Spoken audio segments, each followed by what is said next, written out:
February 2nd, 1943. In the frozen basement of what had once been Univermag, Stalingrad's proudest department store, Corporal Wilhelm Hoffmann pressed a stub of pencil against paper. His fingers, blackened with frostbite, could barely grip it. The words came slowly, each letter a struggle against hands that no longer obeyed. "The horses have long since been eaten," he wrote. "I would eat a cat. They say its meat is also tasty. The soldiers look like corpses or lunatics." The pencil slipped. He didn't pick it up. 4,000 miles west on that same February morning, the mess hall at Camp Concordia, Kansas, smelled of bacon grease and fresh coffee. Oberleutnant Hans Schmidt, late of the Africa Corps, pushed back from his third helping of scrambled eggs. The American cook, a cheerful private from Oklahoma named Jimmy, grinned at him. "Come on, Lieutenant. You can fit more in there. We got pancakes coming." Schmidt patted his stomach, which had expanded 3 inches since his capture in Tunisia. 18 pounds in 12 weeks. His uniform, the same tropical khaki he'd worn in the desert, barely buttoned anymore. This is a story of 2 wars within 1 war, of how fate, geography, and the peculiar American sense of fair play created parallel universes for German soldiers in 1943. In one universe, men gnawed leather and died standing up, frozen in place. In the other, they played baseball and complained about the monotony of Sunday roast beef. The trap had closed around Stalingrad on November 23, 1942. Operation Uranus, the Soviet counterstroke that military historians would later call inevitable, but that no German general saw coming. In 4 days, 2 Soviet pincers met at Kalak, and just like that, the entire 6th Army found itself inside what the Germans would call Der Kessel, the cauldron. 300,000 men, the elite of the Wehrmacht, the conquerors of Paris, suddenly discovering what it meant to be surrounded on the frozen steppe. Friedrich Paulus, commanding the 6th Army, had wanted to break out immediately.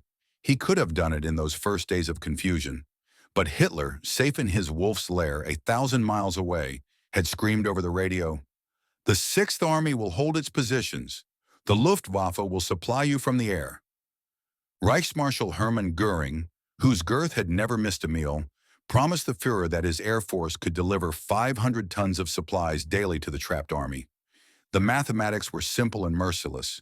300,000 men needed 700 tons per day just to survive, not to fight. On the best day, the Luftwaffe managed to fly in 290 tons. On most days, when Soviet fighters prowled the skies and blizzards grounded the lumbering Junkers transports, nothing came at all. By December, the horses were gone. Not just the cavalry mounts, every horse. The draft animals that pulled the artillery, the officers' riding horses, even the mongrel half-breeds used for hauling field kitchens. A German soldier wrote to his wife, a letter that would never be sent. "We made soup from our horse today." His name was Stefan. He had pulled our ammunition cart since Poland. We cried as we ate him. The official ration in December stood at 200 grams of bread per day for frontline troops, 150 for rear services. The bread itself was a lie, half sawdust, stretched with whatever could be ground into flour.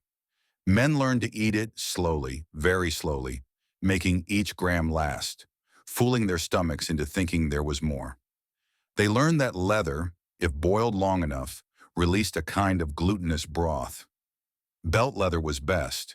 It had absorbed years of sweat and body oils. Boots were tougher, required longer boiling, but the soles, if you could separate the rubber, contained actual nutrients, or so they told themselves. Meanwhile, the first large groups of German prisoners from North Africa were crossing the Atlantic, packed into Liberty ships. They expected the worst. Nazi propaganda had spent years painting Americans as gangsters and mongrels, a degenerate mixture of races led by the Jews and the cripple Roosevelt. The Africa Corps soldiers, captured at El Alamein and in Tunisia, knew what the SS had done in Poland and Russia. They knew about the Commissar Order, about the Einsatzgruppen. They expected revenge. Unteroffizier Kurt Wagner, captured when his Panzer III ran out of fuel outside Kasserine, would later describe his first glimpse of America. "We came up from the ship's hold into New York Harbor, and there it was, the Statue of Liberty, just like in the pictures. The guards weren't hitting anyone. Then, you won't believe this, Red Cross ladies came aboard with coffee and donuts. Donuts! We hadn't seen sugar in 6 months. One of them, an older woman with gray hair, smiled at me and said, "Welcome to America, soldier." I thought I was dreaming. The camps were nothing like what they'd expected. Camp Concordia, built on the Kansas prairie, had wooden barracks with coal heating, electric lights, indoor plumbing. Each man got a bed, a real bed with a mattress, not straw, not boards, 2 sheets, a pillow, 2 blankets. The latrines had toilet paper. Toilet paper! In the Africa Corps, they'd use sand when they could, nothing when they couldn't. But it was the food that broke their comprehension. That first meal at Camp Concordia, vegetable soup, roast beef, mashed potatoes with butter. Real butter, green beans, white bread, apple pie, coffee with milk and sugar. As much as you wanted. Seconds, thirds. Hans Schmidt, an educated man who'd been a bank clerk in Munich before the war, wrote in the journal he was allowed to keep, "I cannot reconcile this. We are enemies. We are prisoners. Yet they feed us like guests. The American sergeant who supervises our mess says we get the same rations as American soldiers on base duty. 3,300 calories per day. I did the math. That's more than German civilians get. It's more than we got in Africa when we were winning." Back in Stalingrad, Christmas 1942 arrived like a ghost. The temperature hit 40 below. German soldiers huddled in cellars and ruins, burning furniture, books, anything that would give a moment's warmth. The special Christmas ration was distributed, an extra 50 grams of bread and a piece of horse meat the size of a matchbox. Some units pooled their meat rations to make a communal soup, stretching it with melted snow, sharing from a common pot like a parody of Christmas communion. Private Peter Klein, 19 years old from a village outside Stuttgart, wrote a last letter to his mother. It would be found on his frozen body 6 weeks later. "Dearest mother, for Christmas we had a feast. Franz found a frozen crow. We boiled it for 2 hours with some leather from my map case. It made broth for 6 of us. We sang Stille Nacht, but very quietly. The Russians are only 200 meters away. I'm sorry I cannot send you anything for Christmas. I'm sorry for everything." At Camp Concordia that same Christmas, the American commandant, Colonel Donald Maxwell, had made an unusual decision. The Geneva Convention required humane treatment, adequate food, and shelter. It said nothing about Christmas celebrations. But Maxwell, a schoolteacher from Vermont in civilian life, believed in something beyond regulations. "These men are somebody's sons," he told his staff. "It's Christmas, for God's sake." The German prisoners were allowed to organize their own Christmas celebration. The camp commander provided ingredients for traditional German dishes. Somehow the quartermaster found goose, red cabbage, the makings for proper potato dumplings. The prisoners who'd been cooks in civilian life took charge. Others decorated a tree cut from nearby woods with ornaments made from tin cans and colored paper. On Christmas Eve, 800 German prisoners gathered in the mess hall at Camp Concordia and sang O Tannenbaum in Stille Nacht. Some wept openly, not from sadness, but from the cognitive dissonance of it all. They were enemy prisoners, 4,000 miles from home, being treated better than they'd been treated in their own army. The American guards watched from the doorways. Private First Class Tony Benedetti from Brooklyn found himself humming along to Silent Night. He knew it from midnight mass at St. Athanasius. "It was the damnedest thing," he'd tell his grandchildren 40 years later. "These were Nazis, you know, the enemy. But singing those Christmas songs, crying about home, they looked just like us, just guys who wanted to go home." This strange hospitality wasn't limited to special occasions. By January 1943, a routine had developed in camps across America. Breakfast at 0630, eggs, bacon, or sausage, toast, jam, coffee. Lunch at noon, soup, meat or fish, vegetables, bread, dessert. Dinner at 17:30, another full meal. The prisoners couldn't believe it at first. Surely this was a trick, a propaganda show that would end once the Red Cross observers left. But it didn't end. Week after week, the meals kept coming. The camp at Aliceville, Alabama, had a prisoner who'd been a pastry chef in Berlin. The commandant let him take over the bakery. Fresh bread every morning, cakes on Sundays. At Camp Carson, Colorado, prisoners started a garden, growing vegetables to supplement their already generous rations. The Americans provided seeds, tools, fertilizer. Meanwhile, in Stalingrad, January 1943 brought new depths of horror. The bread ration fell to 100 grams. Units reported men dying standing up, frozen in place at their posts. Others simply disappeared in the night, wandering into the snow, choosing the peace of freezing over the slow agony of starvation. Cannibalism, whispered about in December, became undeniable by January. Military police shot soldiers, caught cutting flesh from frozen corpses. Then the military police started disappearing too.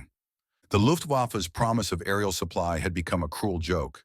Transport planes that made it through Soviet fighters and anti-aircraft fire often dropped their supplies into Soviet lines by mistake.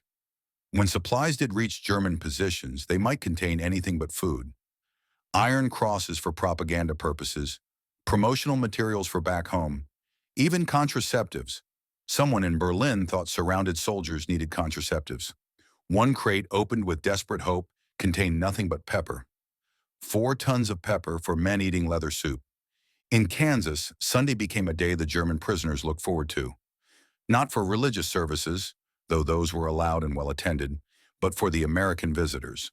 Colonel Maxwell had made another unusual decision. Limited fraternization was permitted. Supervised, controlled, but permitted. Local farmers' wives, many of German ancestry themselves, started bringing pies to the camp on Sunday afternoons. Apple, cherry, pumpkin. Set up on tables near the fence, prisoners could take a slice, exchange a few words in broken English or remember German. Emma Schneider, whose grandparents had emigrated from Bavaria in 1882, brought her famous cinnamon apple pie every Sunday to Camp Concordia. "These boys reminded me of my cousins," she'd explain years later. "Same faces, same accents as my opa." How could I hate them? They were just farm boys like ours, caught up in something bigger than any of them understood. The prisoners reciprocated as they could. They carved toys from wood scraps, little animals, spinning tops, miniature trucks. These they'd give to the children who came with their mothers. One prisoner, an art student from Dresden, painted portraits in exchange for cigarettes and chocolate, which he'd then trade for art supplies to paint more portraits. A small economy of kindness developed. Sports became a bridge between captors and captives. The Americans tried to teach the Germans baseball. The results were comical. Germans running to third base instead of first, trying to catch fly balls with their feet like soccer. The Germans taught the Americans soccer in return. By spring 1943, Camp Concordia had a proper league, 4 teams playing every Saturday. The American Guards formed their own team and got thoroughly beaten every match, but they kept playing. At Camp Hearn, Texas, a prisoner who'd been a gymnastics instructor in Hamburg organized calisthenics classes. American soldiers started joining in. Soon you had the surreal sight of American GIs and German POWs doing synchronized jumping jacks together in the Texas dawn.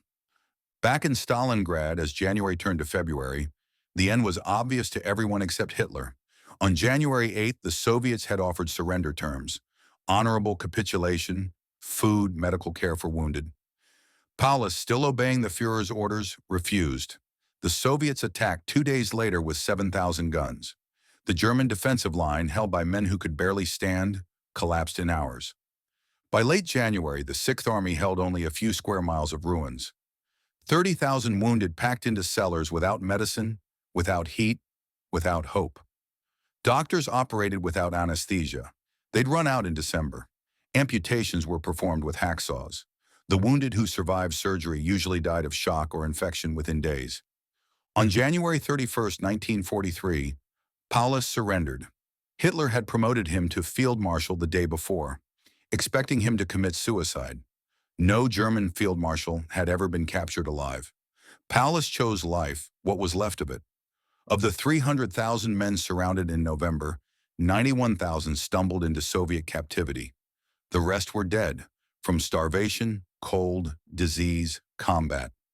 The Soviets were not prepared for even this many prisoners. Many would die on the march to prison camps, more in the camps themselves. As February 1943 began, the divergence was complete. In Stalingrad's ruins, the last German holdouts were being winkled from cellars, skeletal figures in rags who'd lost half their body weight, men whose feet had rotted off from frostbite, soldiers who'd forgotten what it meant to not be hungry. They faced Soviet captivity, forced labor, and for most, death within months. In Kansas, Hans Schmidt was learning to play baseball, gaining weight, writing letters home through the Red Cross that his family wouldn't believe. Dear Mother, you cannot imagine how the Americans treat us. We eat like kings. Yesterday we had steak. Steak!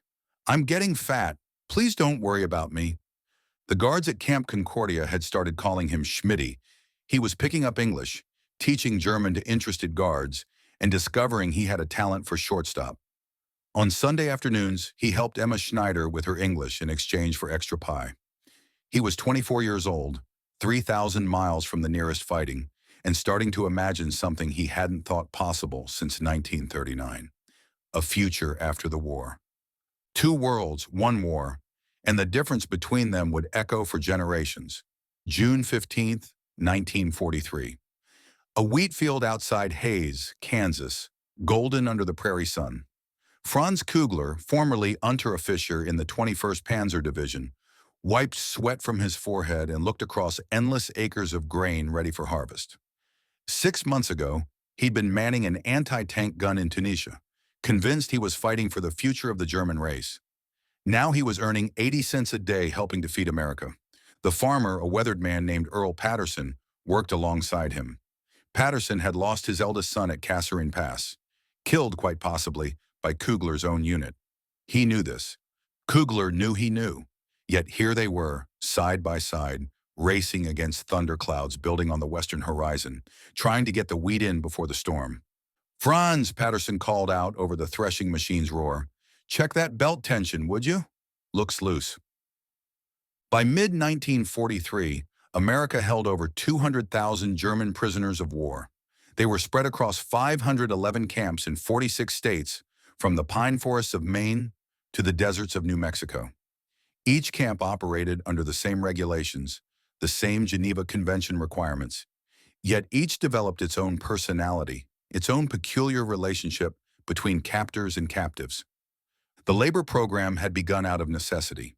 America had sent 16 million men to war: farmers, factory workers, clerks, teachers, mechanics. The country that needed to feed itself and half the free world suddenly found itself short millions of pairs of hands. The prisoners were there. They were healthy, increasingly so, given their diet of 3,300 calories per day. Many were farm boys themselves from Bavaria, Saxony, the Rhineland. They knew soil, seasons, machinery. The War Department's decision was pragmatic but revolutionary. Voluntary labor for wages, not slave labor as German prisoners provided in Soviet camps or as the Nazis extracted from their captives. Voluntary, paid, according to Geneva Convention regulations. The wages, 80 cents per day, were credited to accounts prisoners could use at camp canteens. They bought cigarettes, additional food, art supplies, musical instruments. They could save it for after the war.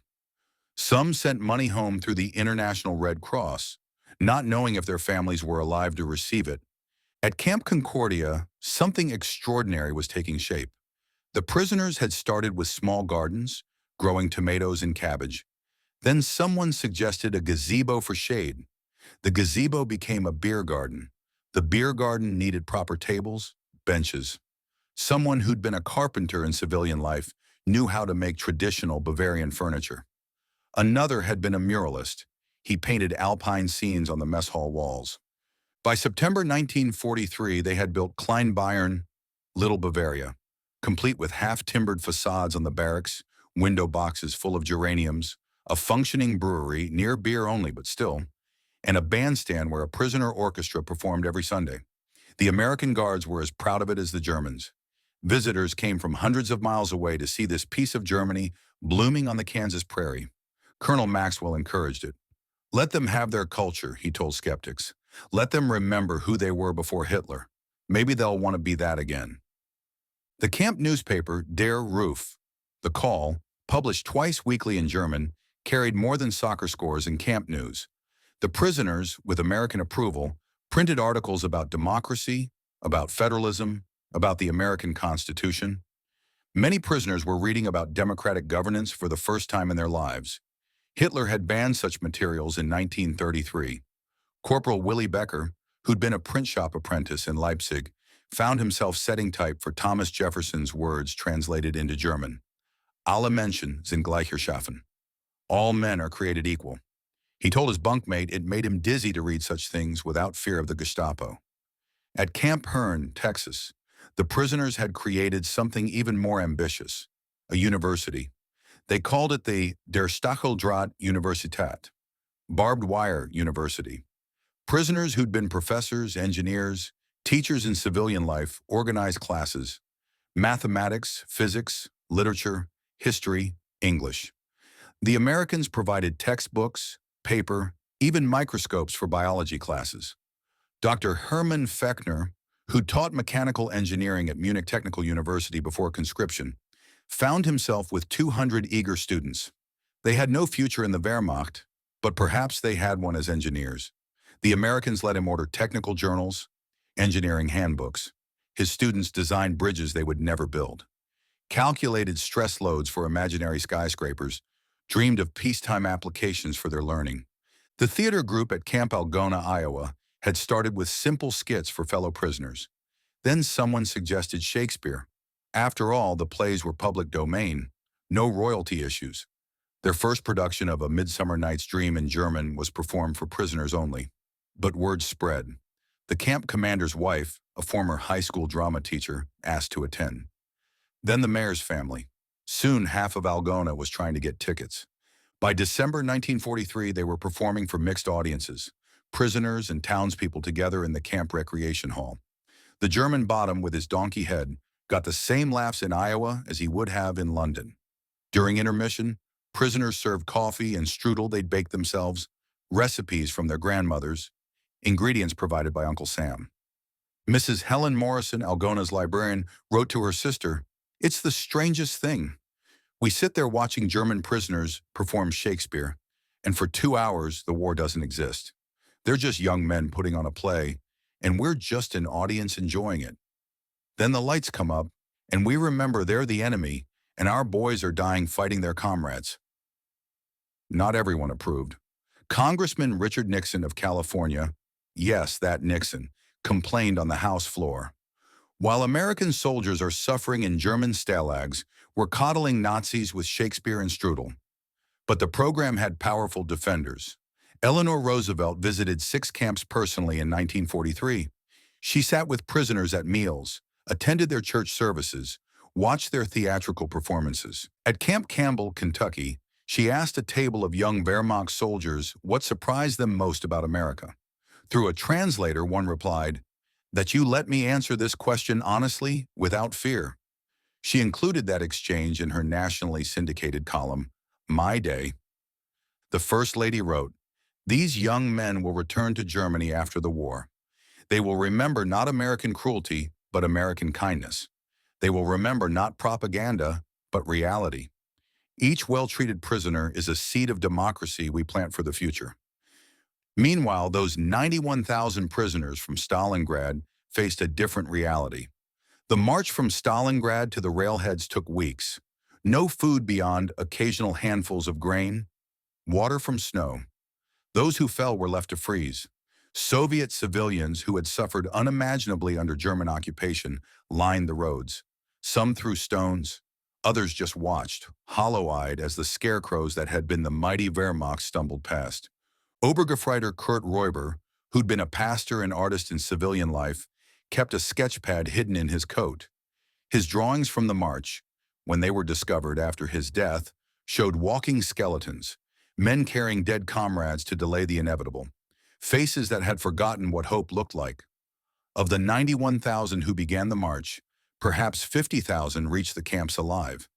The camps themselves were an extension of the dying. Berezniki, Krasnogorsk, Elabuga, names that would haunt the few survivors. 600 calories a day if you met your work quota. Logging in Siberian forests at 50 below zero. mining uranium without protection, building railroads across permafrost. Wilhelm Hoffmann, the corporal whose diary began our story, somehow survived the march. He ended up in Camp 108 near Moscow, reserved for those the Soviets thought might be politically useful. He got 800 calories a day in indoor work. He was lucky. In the forest camps, men died standing up, frozen to their tools. By summer 1943, half the Stalingrad prisoners were dead. By winter, three-quarters. Back in America, Franz Kugler was having an experience that would have seemed like fantasy to his comrades in Siberia. After proving himself reliable on local farms, he was allowed to join a camp baseball team that played against local Kansas clubs. The Hernig Hawks, a semi-professional team, needed a shortstop. Their regular player had been drafted. The first game was electric with tension. German POW playing America's pastime against American civilians, some of whom had sons in Europe. Kugler understood. He played with quiet intensity, making no celebration when he turned a double play, showing no emotion when local fans jeered. By the fourth game, the jeers had turned to cheers. The kid could play. Fritz the Kraut, as local sports writer dubbed him, not unkindly, was hitting .380 by season's end. After games, he'd sign autographs for kids, his English improving with each interaction. "You catch good," he'd tell young fans. "Practice more the curveball." One of those kids was Tommy Anderson, son of Nebraska farmer John Anderson. John had hired a work crew of POWs to help with his harvest after his two eldest sons shipped out to the Pacific.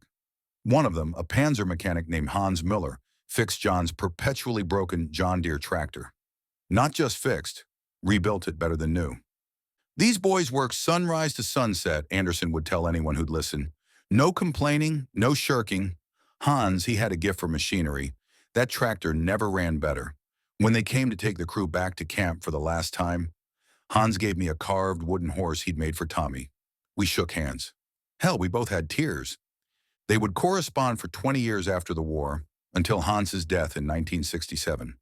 Anderson would sponsor Hans's immigration application in 1950, though it would be denied.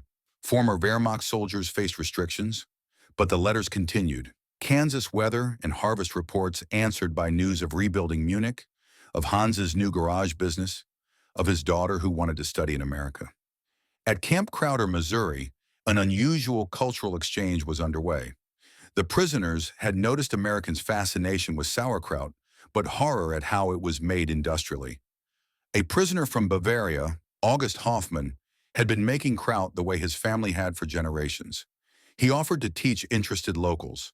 Soon, a dozen Missouri farm wives were taking lessons from a German POW in the traditional art of fermentation. The right cabbage, the proper salt ratio, the correct temperature, the timing. Mrs. Betty Carlson, whose husband was with Patton's Third Army, found herself learning sauerkraut making from the enemy. "It was strange at first," she admitted years later. "Here's this German boy, couldn't have been 25, teaching me something his grandmother taught him. He was so patient, so eager to share. When I told him my husband was in France, fighting Germans, he got quiet. Then he said, 'I hope he comes home safe to eat your sauerkraut.' What could I say to that?" The Americans shared their own culture. Coca-Cola was a revelation to most Germans. This sweet, fizzy, somehow refreshing drink that was neither beer nor coffee. Ice cream sundaes caused near riots of joy in camps when first introduced. Jazz music, played on radios and phonographs, baffled then entranced young Germans raised on Wagner and march music. At Camp Polk, Louisiana, a prisoner named Joseph Kramer became obsessed with jazz. He'd been a classical violinist in Hamburg before the war. Now he spent hours listening to Armstrong, Ellington, Goodman on the camp radio. He started transcribing, arranging jazz for the camp orchestra. Their performance of "Take the A Train" with Bavarian accordion accompaniment was either sacrilege or genius, depending on your perspective. But not all prisoners embraced American hospitality. At Camp Papago Park in Arizona, a hardcore of U-boat officers and crews maintained Nazi discipline. They held secret courts-martial for prisoners they deemed traitors for cooperating with Americans. They planned resistance. They planned escape. The Great Papago Escape, as it would be known, began December 23, 1944. 25 prisoners, led by Kapitan zur See Jürgen Wattenberg, crawled through a 178-foot tunnel they dug over 3 months. The tunnel was an engineering marvel, shored with boards from their bunks, ventilated with air pumps made from kitchen equipment, lit by lamps burning margarine stolen from the mess. They emerged on a Saturday night when guard rotations were lightest, scattering into the Arizona desert with plans to reach Mexico, then find a U-boat to take them home. They had maps made from memory, compasses constructed from magnetized razor blades, and civilian clothes fashioned from uniforms. Within 3 weeks, all were recaptured. Most were found within days, dehydrated, starving, lost in the vastness of the American Southwest. Wattenberg himself lasted longest, making it to Phoenix where he lived rough for weeks, eating from garbage cans behind restaurants, sleeping in storm drains. When finally caught, he'd lost 15 pounds. He told his captors, with typical Prussian understatement, that freedom in America was more difficult than anticipated. The escape made headlines but changed little. The prisoners were returned to camps, given 30 days in solitary, with full rations, reading material, and male privileges, per Geneva Convention, and life continued. No one was shot, tortured, or sent to punishment camps. This itself amazed the prisoners. In Germany, escaped Soviet prisoners were hanged publicly as examples. By early 1945, America held 425,000 German prisoners. They had picked fruit in Oregon, cotton in Mississippi, corn in Iowa. They had cut timber in Maine, mined coal in Pennsylvania, built roads in Nevada. They had put on plays, given concerts, played baseball, taught, and learned. They had gained weight, an average of 25 pounds per man. They had experienced democracy not as propaganda, but as daily reality. Dorothy Johnson of Cedar Rapids, Iowa, had adopted a prisoner named Willie Schmidt, who worked on a neighboring farm. Not officially, there was no such program, but she brought him extra food on Sundays, mended his clothes, wrote letters to his mother, and bombed out Hamburg through the Red Cross. When Willie's crew was transferred to another camp in preparation for repatriation, she drove 200 miles to say goodbye. At the train station, she handed him a package: cookies, sandwiches, chocolate, cigarettes, and a photograph of her family. "So you don't forget us," she said. Willie, whose English had improved enormously, struggled for words. Finally, how could I forget? You treated me like a son when I was the enemy." Dorothy's own son had been killed at Anzio. Willie knew this. They both cried. The American experiment with enemy prisoners was, by any measure, extraordinary. While Germans in Soviet camps died by the hundreds of thousands, while Allied prisoners in Japanese camps suffered unimaginable brutalities, while the world descended into total war's ultimate barbarism, America chose a different path. It wasn't perfect. There were fights between Nazi hardliners and anti-Nazi prisoners. There were escapes. There were complaints from American civilians about coddling the enemy while American boys died overseas. But the system held. The Geneva Convention was observed and exceeded. More than that, democracy was demonstrated daily, not through lectures, but through living. The prisoners saw American farmers, workers, families living their lives freely, speaking their minds without fear, electing their leaders, practicing their faiths, pursuing their dreams. They saw a society that, while imperfect, the German prisoners noticed the segregation and were puzzled by it, still offered more freedom and opportunity than anything they had known. As 1945 dawned and the war in Europe entered its final months, 425,000 German prisoners in America had become unintentional students in a vast seminar on democratic values. They had been captured as enemies. They would leave, many of them, as something more complicated. Men who had seen an alternative to the totalitarian nightmare that had consumed their homeland. The seeds Eleanor Roosevelt had spoken of were planted, watered with adequate food, dignified treatment, and genuine human connection. What would grow from them remained to be seen. April 22, 1946, Norfolk Naval Base, Virginia. The Liberty ship Marine Angel waited at the pier, its gray hull destined for Bremerhaven with 1,500 German prisoners of war aboard. On the dock below, a scene no military manual had prepared for.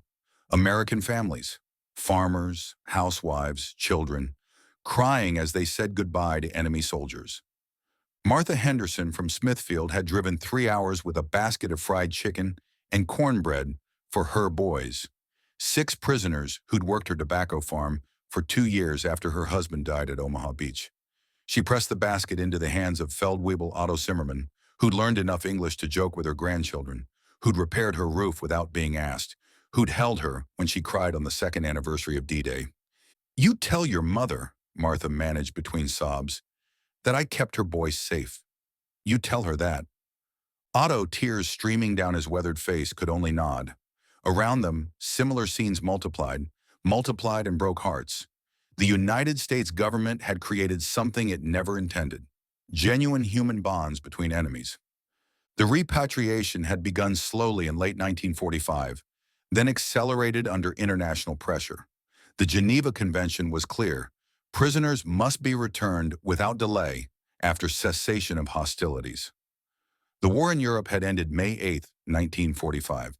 By law, by treaty, by every regulation, these men had to go home. But home to what? And for many, home to where? The letters started arriving at the War Department in January 1946. Not dozens, not hundreds, thousands. From prisoners, from American civilians, from churches, from entire town councils. Let them stay. They've earned their place here. Send back the Nazis. Keep the good ones. Unteroffizier Friedrich Holzer wrote directly to President Truman. "Mr. President, my home city of Königsberg is now called Kaliningrad. It is Soviet. If I return, I will be sent to Siberia as a traitor for surrendering to Americans. I have learned English. I have learned farming. I have learned democracy. Please let me stay and become American."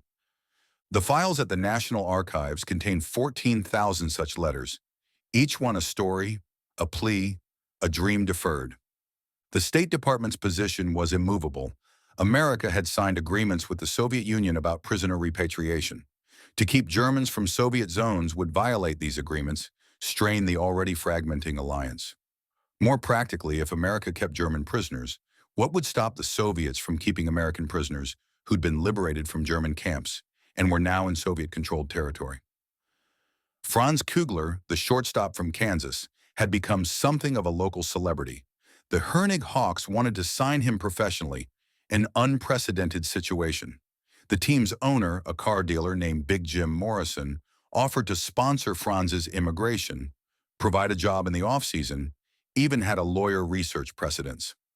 At Franz's last game, April 14, 1946, the entire town turned out. 3,000 people in a town of 4,000. They presented him with a Hawks uniform to keep, a baseball signed by the team, and a letter signed by everyone in Hernig asking the government to let him stay. The mayor read it aloud. "Franz Kugler has shown himself to be a man of character, ability, and democratic values. He would be an asset to any American community." Franz stood at home plate, fighting for composure. In hesitant but clear English, he said, "You taught me baseball. But more, you taught me freedom. I will take both back to Germany." The standing ovation lasted 10 minutes. At Camp Huron, the Barbed Wire University held its final graduation ceremony, March 30, 1946. 212 prisoners received certificates of completion in various subjects. Dr. Hermann Fechner, the engineering professor, had managed to arrange credit recognition from the University of Texas. His students' work would count toward degrees if they could ever attend real universities. As Fechner handed out certificates, he thought of the irony. These men had learned more about structural engineering in a Texas prison camp than they would have in the Wehrmacht. Several had job offers from American companies. Impossible to accept. One student, Wolfgang Braun, had designed an innovative bridge structure that Fechner would later patent and gift to Wolfgang's family. It would help rebuild bombed bridges across Germany in the 1950s. The theater group at Camp Algona performed Our Town as their farewell production. They'd moved from Shakespeare to Wilder, from European classics to American simplicity.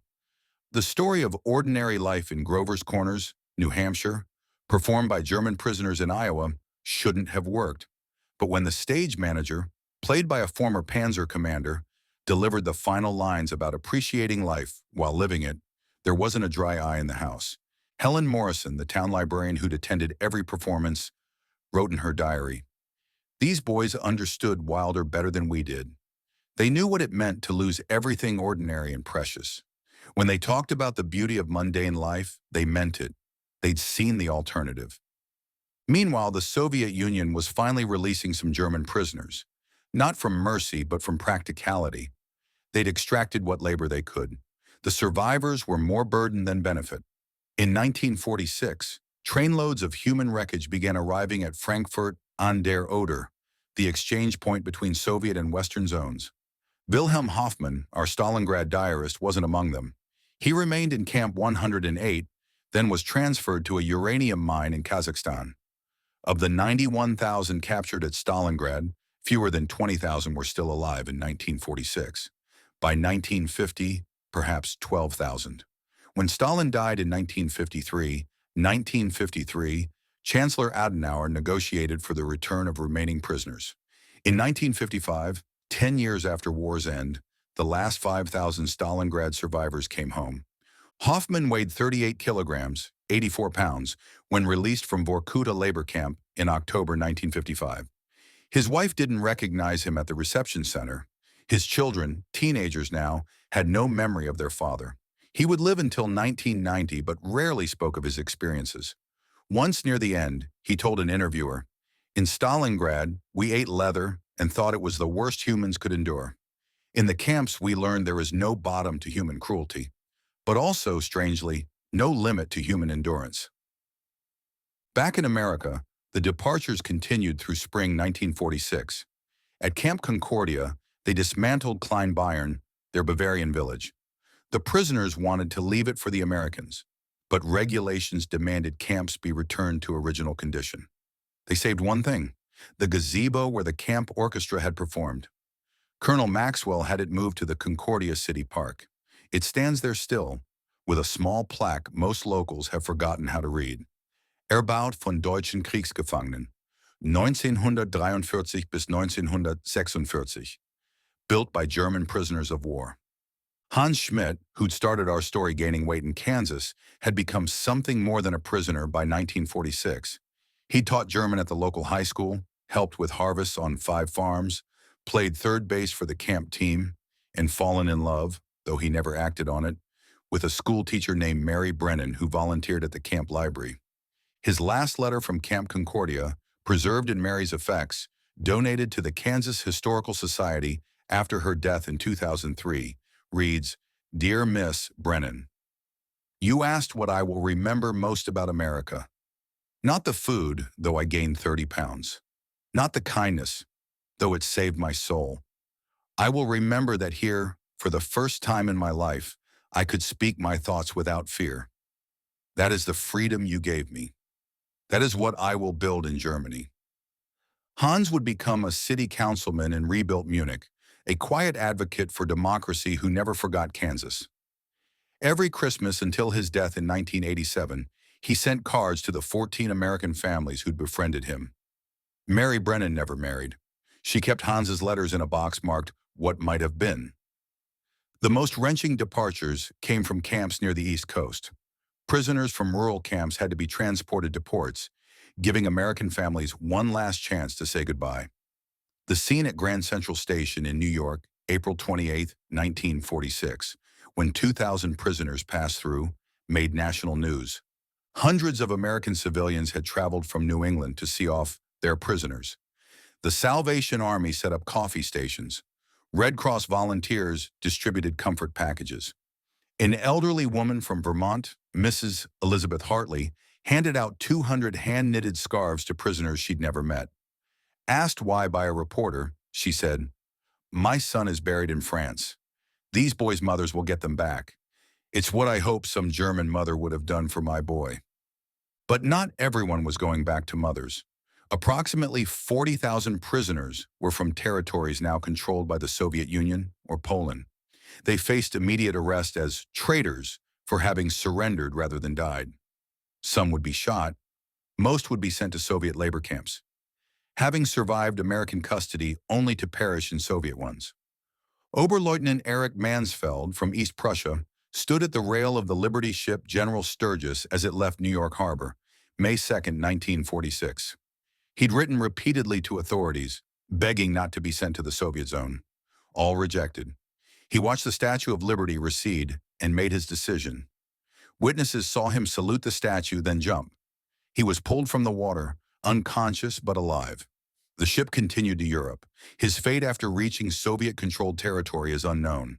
The Washington Post editorial, May 5, 1946, captured American ambivalence.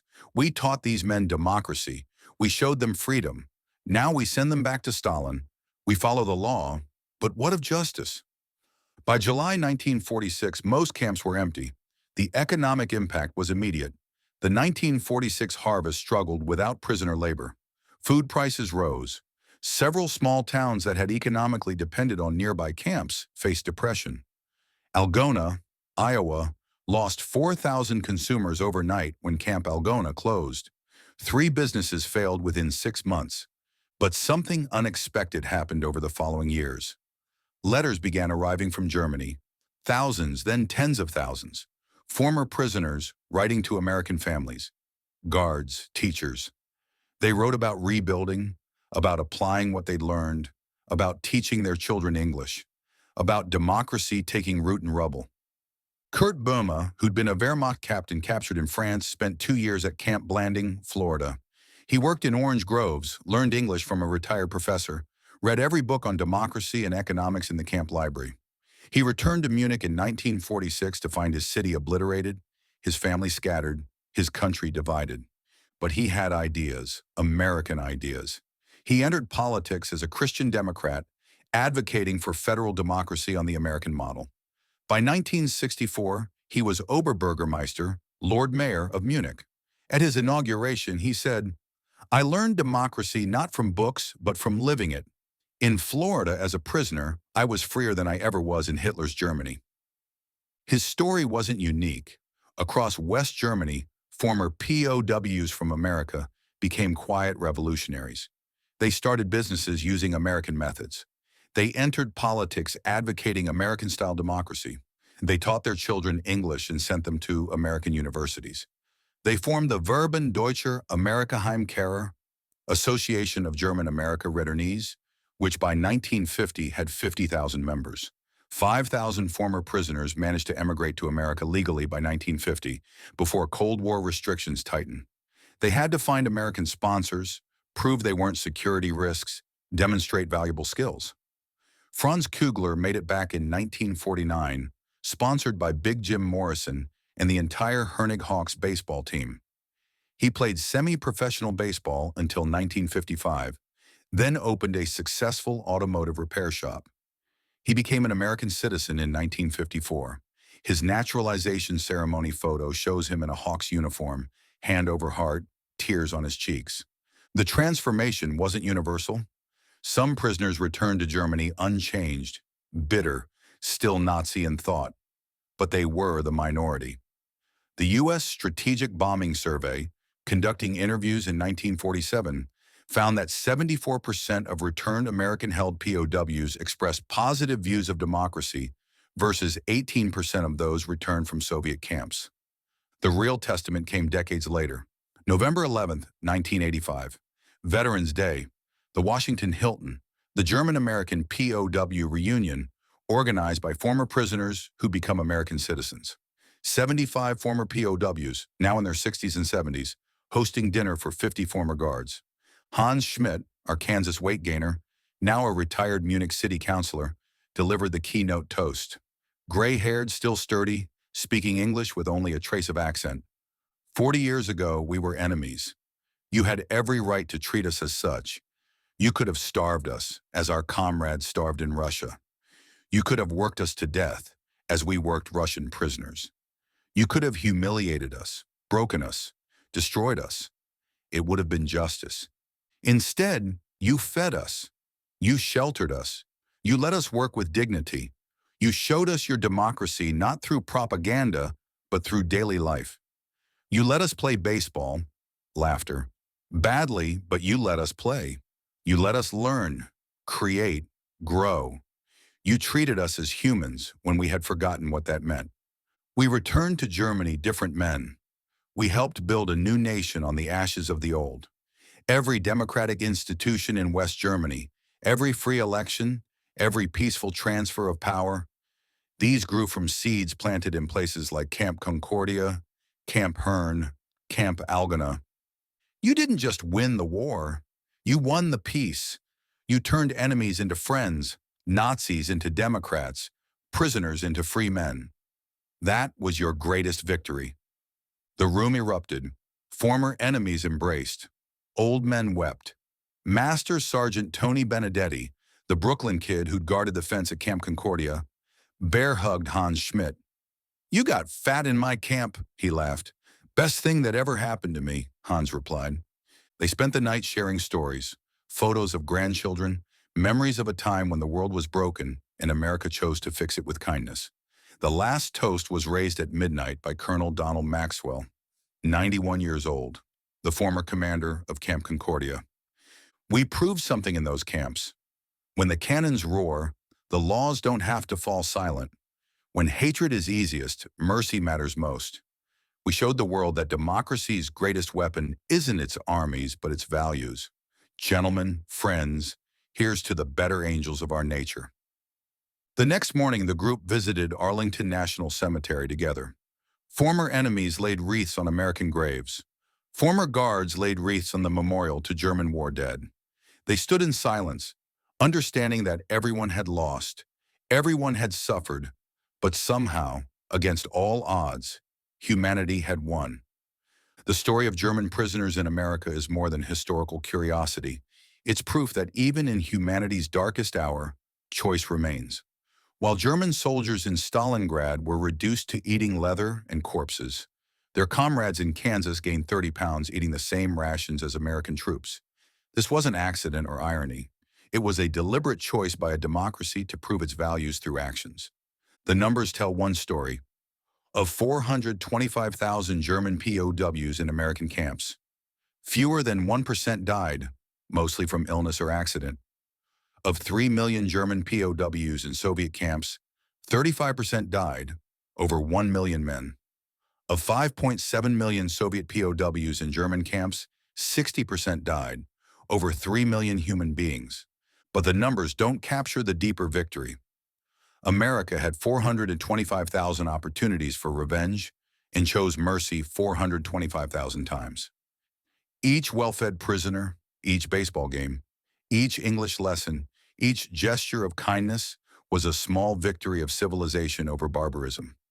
In his final years, Wilhelm Hoffmann, the Stalingrad survivor, was asked by a historian what he learned from his experience. He thought for a long moment, then said, "I learned that war reveals not what men must become, but what they choose to become. In Stalingrad, we chose to become beasts. In Soviet camps, beasts were made of us. But in America, you chose to remain human and helped others remember their humanity. That's the difference between surviving history and transcending it." The Latin phrase, inter arma silent leges, means in times of war, the law falls silent.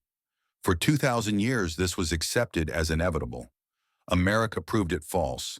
The law spoke, mercy spoke, humanity spoke, and 425,000 former enemies heard it, learned it, and carried it home.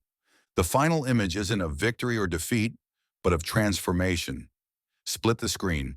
On one side, the frozen hell of Stalingrad, 1943, skeletal figures in rags fighting over scraps of leather. On the other, that Washington Hotel ballroom, 1985, former enemies, now friends, now free, now proof that hatred is not humanity's final word. The real victory of World War II wasn't measured at Normandy or Iwo Jima, crucial as those battles were. It was measured in every camp where America chose to treat enemies with dignity. It was measured in every German prisoner who returned home a Democrat. It was measured in every letter between former enemies who became friends. True strength, as America proved in those 511 camps across 46 states, isn't shown in how you treat your friends. It's shown in how you treat your defeated enemies. And in that test, perhaps the greatest test of national character, America showed the world what democracy really means. Not through words, through food, through baseball, through humanity, through 425,000 individual proofs that even in the darkest times, we can choose light. That's how you win a war, and more importantly, that's how you win the peace that follows.